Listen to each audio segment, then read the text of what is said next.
இந்த 3 சரீரத்துக்காக தான் 3 தடவை தீபாரணை காட்டுறோம், 3 தடவை சுத்துறோம். இந்த கொடிக்கம்பம் வந்து இருக்கு இல்லையா கோயில்ல, அந்த கொடிக்கம்பம் தான் நம்மளுடைய முதுகு தண்டுவடம்.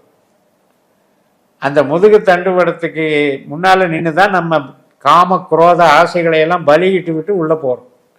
அதனால தான் அந்த அந்த ஆன்மீகத்தை கோவில் வடிவத்தில் வச்சு நம்மளை வழிபட சொன்னாங்க. ஆனா யோக மார்க்கத்துல நம்ம மூலாதாரத்திலிருந்து தியானம் பண்ணி பண்ணி குண்டலினி சக்தி எழுக்கும்போது முதல்ல லம் அப்படிங்கிற பிருதிவி பீஜம்தான் விநாயகருக்கு.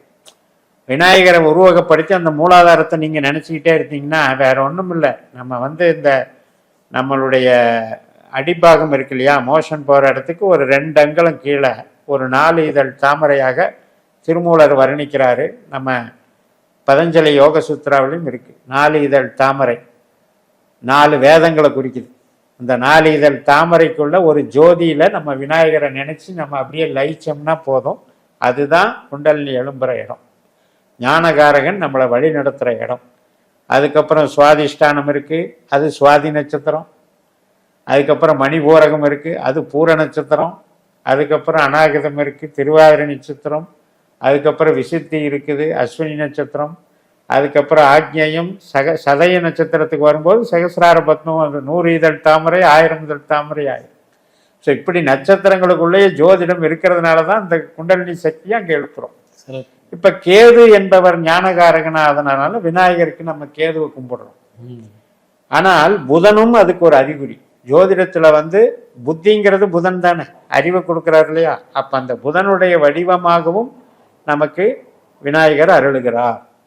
அப்ப இந்த விநாயகரை வழிபட புதன் போன்ற கலைகள் வந்து நமக்கு பெருகும், கேது போன்ற வாழ்வியல் ஞானமும் பெருகும். அப்ப இந்த புதன் கேதுவனுடைய பிரதிநிதியாக இந்த விநாயகர் இருக்கிறார். ஐயா அதே மாதிரி ஔவையார் அகவை இருக்கு இல்லைங்கய்யா, அதை பத்தி கொஞ்சம் சொல்லுங்க ஐயா.